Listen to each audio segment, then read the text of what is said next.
Hi everyone, this is Michelle with Purposeful Happiness.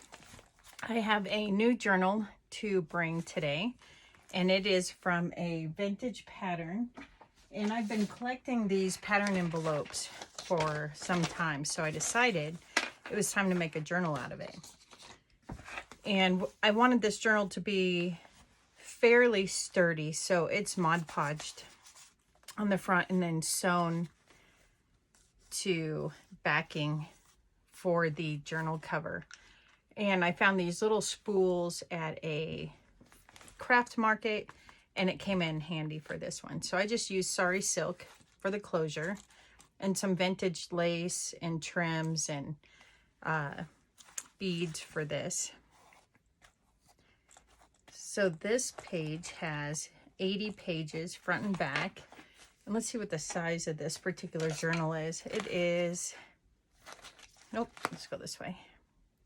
About 8.5 by 5.5, almost 5 3/4, but we'll go 5.5 for this.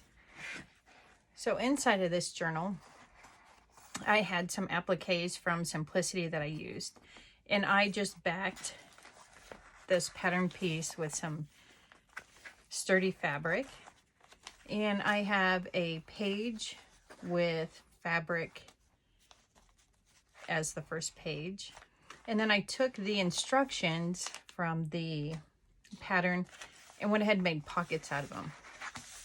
So there's just some tags in here and places to put it in. I included a little bit of the DMC, as you can see here, for an embellishment. I had a blue fabric, it actually feels like rubber, measuring tape. So I used that for my dividers and my tabs. And a couple other pages have some sewing on it, some decorative sewing, and some translucent paper. And here is a 1958 page from the Work Basket series, and the Simplicity pattern is, I believe, 1968. It had the copyright here. So this is from a 1958 Work Basket magazine. And some tea-dyed paper. And here we have another one of the pockets and an applique. And in here, just a receipt for a purchase, and that is just replicated. And back here I have a little tuck spot.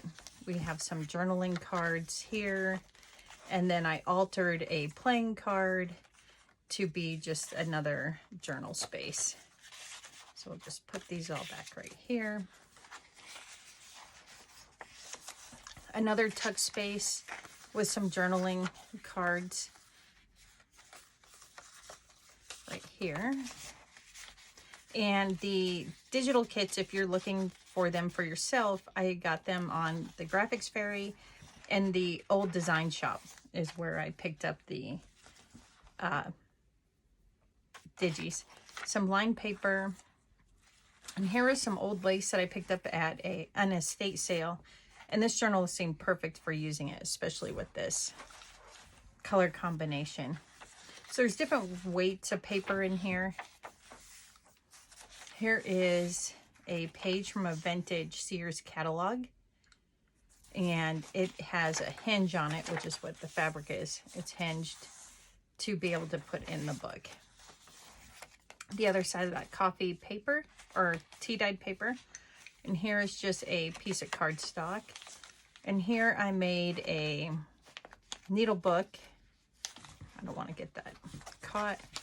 Here's a needle book, and it just tucks right back in here.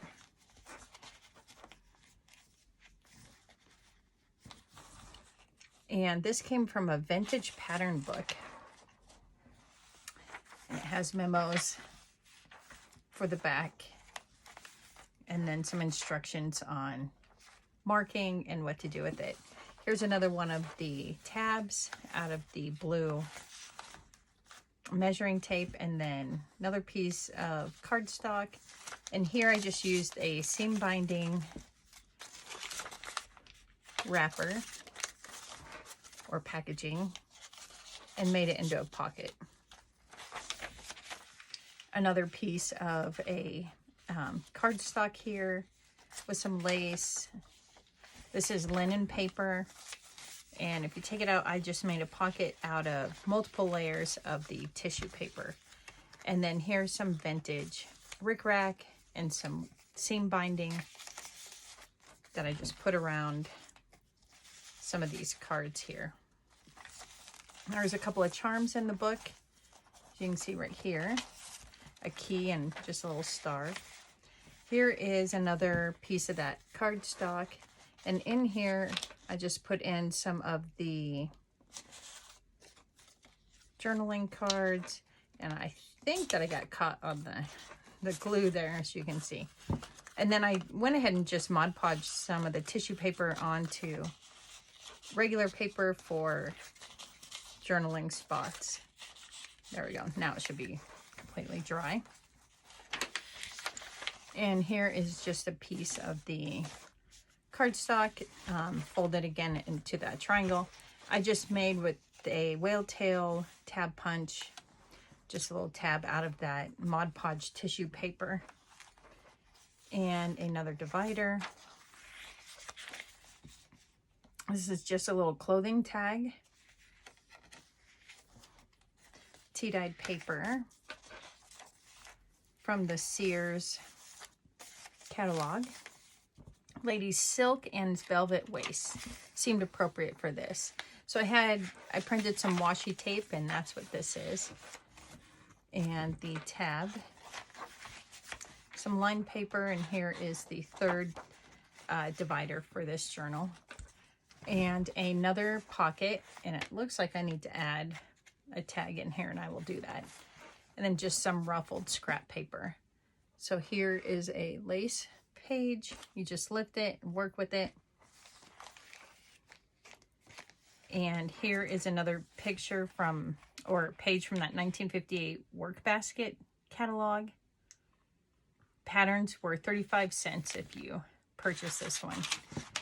And a fold out paper here.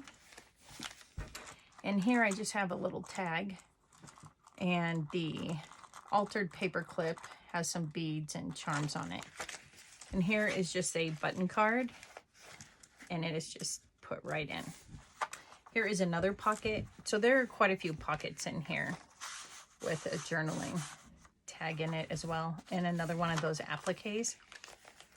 And this was, as you can tell, the directions to this particular pattern envelope, the fabric page, and here is a rickrack packaging that I used for a pocket, and some journaling cards and a couple of the appliques here. And then it just ties back together with the sari silk. So if I were to lay this out in the middle, you can see the entire pattern was used for this piece. So that is the flip through of the sewing pattern journal.